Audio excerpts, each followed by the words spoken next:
Namaste. I'm so grateful for you today. So I want to share. I was asked a question recently that I would like to share the answer.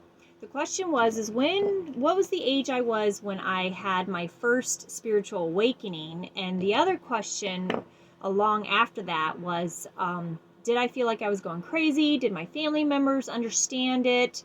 Did how did that all work out? So I'm just gonna give you my story. I was 7 years old when I had my first spiritual awakening. Yes, 7 years old. It was very scary for me at that time because I didn't know anything, and my mom was not spiritual at all. So and she was a single mom, and so I spent a lot of time alone doing my own thing. But things were happening. Like, I experienced my first seance when I want to say, around that same age, with my aunt, and we did it in our bathroom, and we lit a candle, and she showed me. I think she was like 14 at the time, and she showed me what it was to do a seance. So that was my first seance, and then after that, I just started.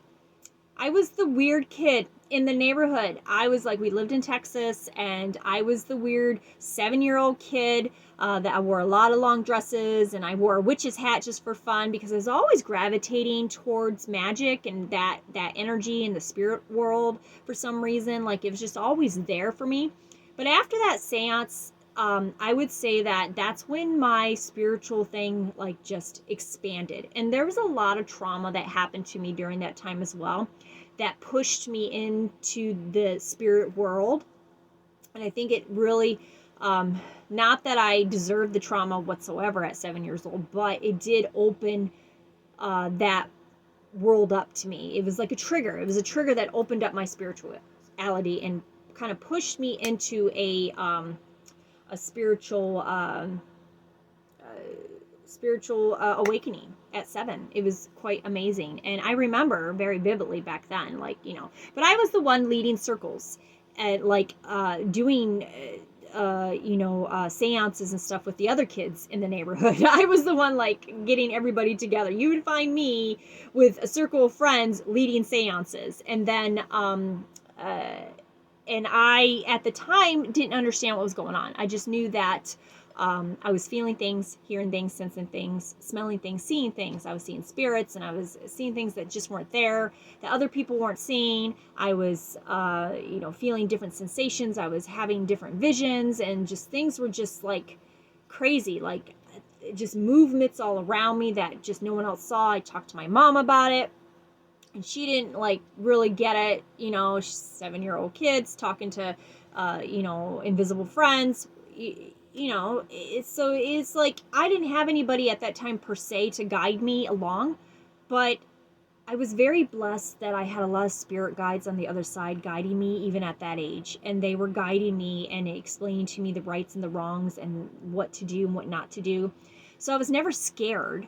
It was just crazy. It was just like everything was just not uh it wasn't what I was used to, and things just like I wasn't scared. I was scared of what was happening to me, but I wasn't scared of what I was seeing or hearing, or if that makes sense to you. That I just wasn't scared. I just never had that fear in me when it comes to the spirit world and psychically and the spiritual shifts. I never, like, it didn't scare me.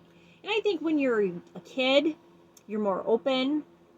The world hasn't had a chance to tell you that you're wrong, and it hasn't had a chance to say, hey, that's not how you really feel, and that's not real. If you don't have that around you telling you that, you're able to expand in a more natural, easier way. And it's a lot.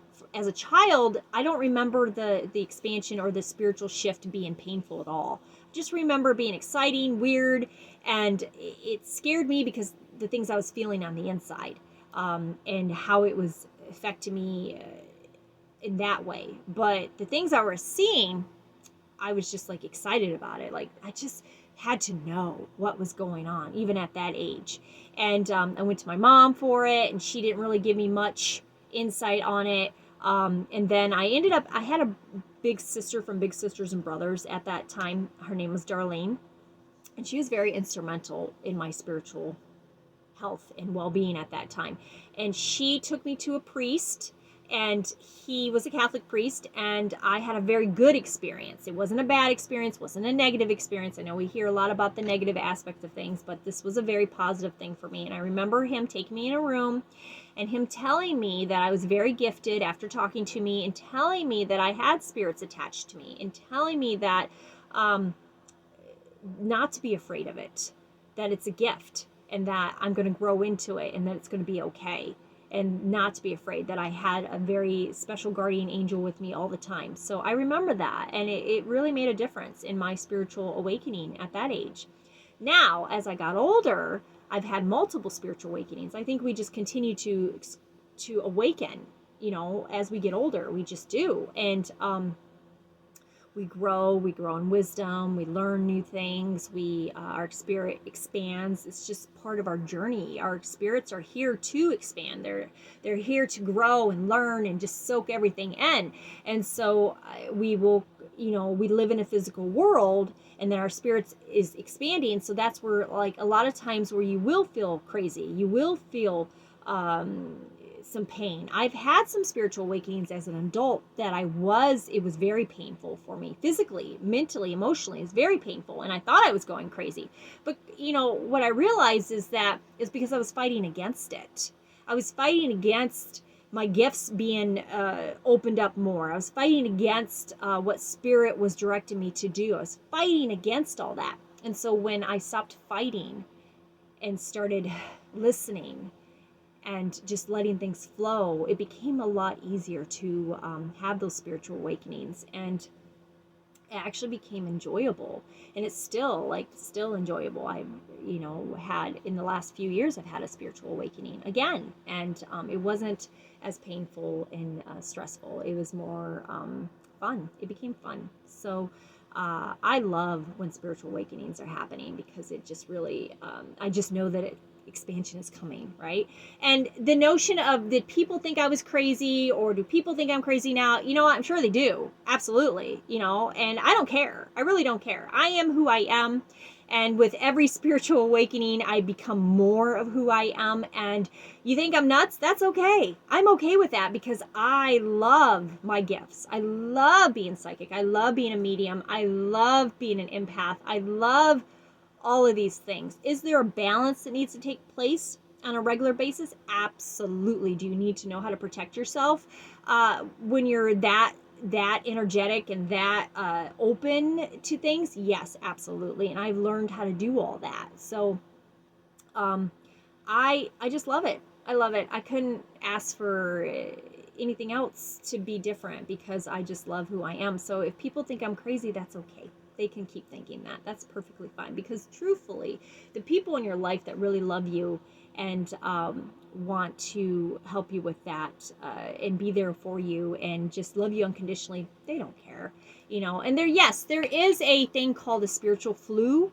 And what that is when you're in your spiritual awakening, you literally can feel physical symptoms. Well, our body, we're connected, body, mind, spirit. We're on all levels connected. So when one is affected, it's going to affect the other parts of us. So when our spirit is in that expansion phase, and our spirit is transformation, and things are happening within us, our physical body is going to react sometimes in a way of like a spiritual flu.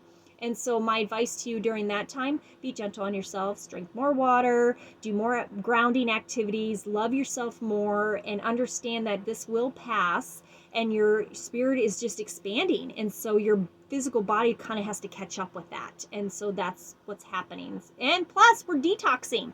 We're detoxing from our mental, our ego, and emotions, and all these physical things that our spirit is like detoxing from. So, but at the end of the day, the biggest thing is just find a balance between body, mind, spirit. And when you find that balance for whatever works for you, wonderful things happen, and your experiences and your transformations and expansions become easier and actually become fun.